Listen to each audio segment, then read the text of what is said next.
පවා සිරසම විදින පාලකීට එරෙහිව නැගෙන මේ හද සමලින්ම තුන්සලිය බීසලිය රාජපක්ෂ පාලනයට තරහා ගැනීමට නොහැකි තරම් කිව්ල හද ඔහු රඟන්නේ සිනමාවේ සමලින් ඔහු ලංකාවේ විශිෂ්ට ගණයේ රංගන ශිල්පී ඒ ලාංකීය දේශපාලනයේ අරුතලා පමණක් නොව ලාංකීය දේශපාලනයේ සියලුම සම්දාන සංගීත රඟන්නේ සිය රංගනයක් නම් මේ ආදරණීය ජනතා නායකයා සමලින්ම ඔහු ජනතාවට සිදු කරන්නේ රංගනයක් පමණක් නොවේ සාධන වැඩ කරන නායකයින් ගැන කතා කරන නැතිබරි ජනතාව ගැන කතා කරන එදා සුදුරු වසන්තේ මුළු රටම තරුණ තරුණියගේ සිත් ඇදබලගත් මේ තරුණේ අභිනායකයා ඒ වගේම වන් සුට්ලකින් තුසනිය බීසනිය රාජපක්ෂ පාලනයේද හැබැයි අරගලයක ජීවි සමහර ඇත්ත කතා කරන මාතරුවා ආරාධනා කරමු සුදුරු වසන්තය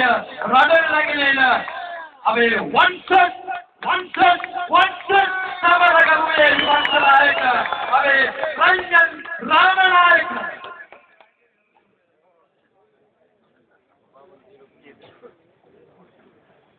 මානිකාදර මිත්‍ර හිටපු අමාත්‍ය ඉම්තියාස් වකීල් මාතර මැතිතුමනි මර්ගාන් මොහමඩ් මැතිතුමනි බලපිටිය සංවිධායකතුමනි වගේම අක්‍රීම සංවිධායකතුමනි රාජ්‍යම සංවිධායකතුමනි අවසන් සිටින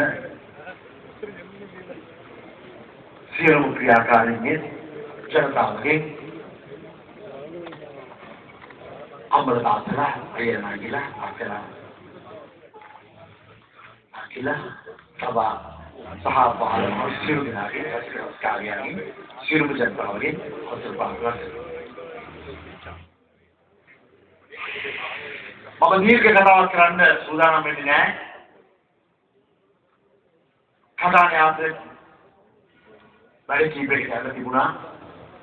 තවත් අපේ දේශ කීපයයි. ඒ දින කීපය ඇතුළත ජනතාව දැනුවත් කරන්නට බොහෝ තැන්වලට යන්න තියෙන නිසා ඉතා සාරවත් කතාවන් කීපයක් තමුනාස්ලා අහුම්කම් දුන්න නිසා මම දීර්ඝව මගේ කතාව කරන්න සූදානම් වෙන්නේ නැහැ. ඉතාම ආසාවෙන් තමයි ඉමිතියාස් වකීල් මාගර් මැතිතුමාගේ කතාව අහන්නේ.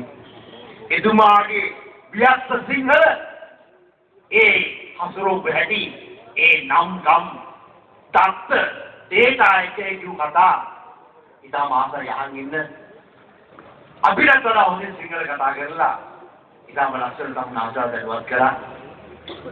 ඒ දැනුවත් කිරීම ඒ අවබෝධ කිරීම ඒකේ උපරිම ශක්තිය ගන්න නැතුව ඒකේ උපරිම දෙයක් ගන්න නැතුව අද ජනතාව මංගුලා වෙලා ඉන්න හැටි ගැන එතුමා ඊටාම මොනවට සවිස්තරාත්මකව පැහැදිලි කරනවා. එතුමා කියු කතාවට උණපූර්ණ වරද දෙන්න පුළුවන්. අලුතෙන් යමක් එකතු කරනවා නම් ඇත්තෙන්ම අද රාජ්‍ය මාර්ගය හැසිරෙන පිළිවෙල රාජ ත්‍රස්තවාදයට උඩ වෙමින් තමුන්නාන්සලව රවටන විදිහ දැක්කම මිත්‍රවරුනි සහෝදරවරුනි ඉතාම දුකක් හිමියනවා. එතුමා කිව්වා වගේම අද ඇත්ත කතා කරන මිනිහෙක් තරක් නැහැ. කෙලින් කතා කරන හිත ඇත්ත කතා කරන මිනිහෙක් තරක් නැහැ. මුලාවයි මෝහයයි චාටුවයි වංචාවයි දූෂණයයි වරකමයි රාජ්‍ය වෙලා. ඉමිතියාස් වකීල් මාගර් මහත්තයා කිව්වා වගේ කෙලින් කතා කරන පත්තරකාරයෝ අද කොහෙද? එක්ක මාධ්‍ය වෙන්නේ මරනවා. නැත්නම් ඒ පුද්ගලයාව සල්ලි වලට ගන්නවා. නැත්නම් කාන්න මාන්න වරක්සා දීලා තමුන්ට සෝස්ත ගායනා කරන තමුන්ට වද්දිපත්තකම් කරන තමුන්ට සුදුහුණු ගාන මට්ටමට ඒ අයව තියෙනවා. අපි සිරස මාධ්‍ය ආයතනයේ ශිවෝන්නනිය ගත්තත් පෝත්ගල ජයන්ත ගත්තත් සුනන්ද දේශප්‍රිය ගත්තත් සනත් බාලසූරිය ගත්තත් උපුල් ජෝසප්ලාව ගත්තත් අද ඉන්න දුන්නේ නැහැ. තමුන්නාසල් සත්‍ය පැහැදිලි කරන්න තම ජීවිතේම පූජා කළ ලසන්ත වික්‍රමතුංගට ඉන්න දුන්නේ නැහැ. ඝාතනය කළා. ඒ සත්‍ය දැනගැනීමේ පරම අයිතිය ජනතාවට ලබා ගන්න ඉඩ දුන්නේ නැහැ.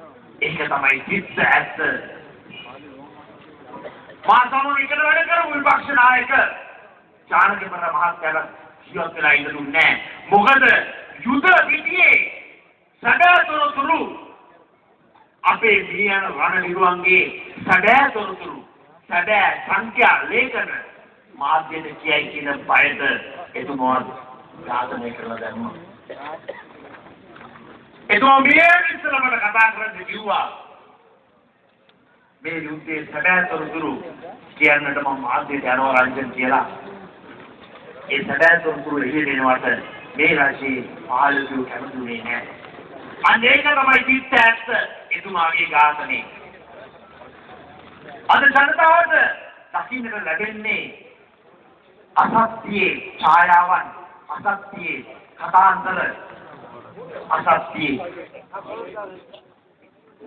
සියලුම අසත්‍යයෙන් මුවාමුණු වැසුණු කඩතුරාවෙන් වැසුණු දේවල් තමයි දකින්න ලැබෙන්නේ. අයිතියෙන් රූපවාහිනියෙන් කියන දේ ජනතාවට විශ්වාස කරන්න සිද්ධ වෙනවා. මොකද අහන්න දකින්න තියෙන්නේ එච්චරයි. මේ තත්ත්වය අනුව අපිට තියෙන්නේ එක තීරණයක් ගන්න. මේ සියලුම දේවල් බලාගෙන ඉඳලා බුද්ධියෙන් අර විද්‍යාන් පාඩම් කිව්වා වගේ බුද්ධියෙන් ඉඳලා හෘද සාක්ෂියෙන් ඉඳලා අපි එක තීරණයකට යන්න වෙනවා. අද මුස්ලිම් ජනතාවට මොකද වෙලා තියෙන්නේ? මෙතෙක් කල අපි එක්ක සම්බන්ධයෙන් සහයෝගයෙන් ආදරෙන් වැඩ කරපු ජනතාවගේ අද සංස්කෘතික ඇඳුම් පවා කරවනවා ඉස්කෝලේ ඉස්සරහට. මෙතෙක් කල තමුන්ගේ ජාතියේ සංකේතයක් වනේ ඇඳුම අද ගන්නවත් අද මුස්ලිම් විරෝධියන්ට ඉඩසිර නැහැ. ඇති ප්‍රශ්න ඇති කරලා තියෙනවා. ඉතින් මේ සියලු දේවල් ඉතලා තමුන් ආස්ලන්න පුළුවන් මේ 25 වෙනිදා සැබෑ තීරණයක් ගන්න. අමුණාසන් කාල වේලා කියලා තියෙන නිසා මම දීර්ඝ කතාවක් කරන්නේ නැහැ කියලා මුලින්ම පොරොන්දු වුණා. මුලින්ම ප්‍රකාශ කළා. මේ තත්ත්වය යටතේ අමුණාසන් පුළුවන් මේ 25 වෙනිදා මේ රටම වෙනස් කරන ඉදිරියක් කරා යවන්නට හරි තීරණයක් ගන්න. ඒ හරි තීරණය අපි සමරවේදී ගන්න උත්සාහ කළා.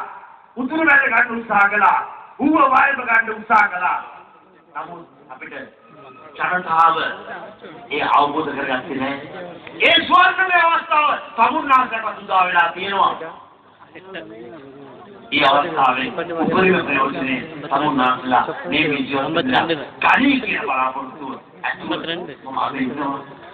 එසේනම් මට තව කියන්න තියෙන්නේ සමුන්නාසලාගේ ප්‍රදේශයෙන් ඉමිතියස් පස්සේ මාර්ගය කිව්වා වගේ ඉතාම හොඳ ටීම් එකක් ගමට වැඩ කරපු ගම දන්න ඉතාම හොඳ ටීම් එකක් සමුන්නාසලාට දීලා තියෙනවා. හොරු වංචාකාරයෝ, කුකිකාරයෝ, ක්‍රේත්කාරයෝ ඒ වගේ අය නැතුව කෙලින් වැඩ කරන ජනතාවට වැඩ කරපු කට්ටිය. ඒ අය අතර ජයන්ත මහත්මයා අපේ රනිල් වික්‍රමසිංහ මහත්මයා වර්ණනා කළා. එතුමාගේ අන්තිම සමුන්නාසලා දන්නවා. ඒ වගේම අජිත් මහත්මයා යූසුෆ් මහත්මයා එතුමාගේ අංකය මොකද්ද? අංක 6. එතුමා ගැන සලකා බලන්න. එතුමා ප්‍රදේශයට කරපු වැඩ කටයුතු ගැන සලකා බලන්න. කලගුණ සලකන සමුන්නාසලට අවස්ථාවක්. රංජිත් මහතා අංක 13. එතුමාව මතක තියාගන්න. එසේනම් මෙපමණ වැඩ තියෙද්දී අද ආර්ථිකයේ වැඩිලා තියෙද්දී අද ප්‍රචාරක රැලියක්වත් බලන්න දෙන්නට මුදල් නැතුව තියෙද්දී මේ ඇවිල්ලා තියෙන මේ ක්‍රීම් එක මේක තමයි ක්‍රීම් එක මේක තමයි ස්විට් එක මේ UNP එකේ එක්සත් ජාතික පක්ෂයේ එකමුතුව අපේ කතා අහන්න වැඩි විදියට සමුන්නාසලාට ස්තුති කරමින් සිරසලම ආශාරය කරනවා. එසේනම් 25 වෙනිදා good news එකක්. ඒ කියන්නේ හොඳ ආරංචියක් බේරුවන ප්‍රදේශයේ ලබන්නද අහන්නද බලාපොරොත්තු තියාගෙන රංජන රාමනායක තමුන්නාසලාගේ සමුගන්න ජයවා. අපේ ගෞරවනීය සභාවේ පළාත් සභා විපක්ෂ නායක රාජ්‍ය රාමනායක මැතිතුමන්ට ඒ වගේම මේ ජනහමුව ජයග්‍රහී ජනහමුවක් ලෙසින් මෙතෙක් වේලා රැඳී සිටි සියලුම ප්‍රාක්ෂික හිතවතුන්ට ගෞරවනීය ස්තුතිය පුද කරමින් පෙරවන ජයග්‍රහණය විජයග්‍රහණය කරන ගරු එම් යුසුෆ් මැතිතුමා ජයන්ත අවේකනෝඩ මැතිතුමා රජීව් කිලන්සිරි මැතිතුමාගේ ජය ජීත ජයක් බවට පරිවර්තනය කරමින් එළඹෙන පළාත් සභා මැතිවරණය එක්සත් ජාතික පක්ෂ පළාත් සභාව පිරිනැමීමේ අරමුණින් මේ සභාවේ කටයුතු මෙයින් අවසන් කරනවා.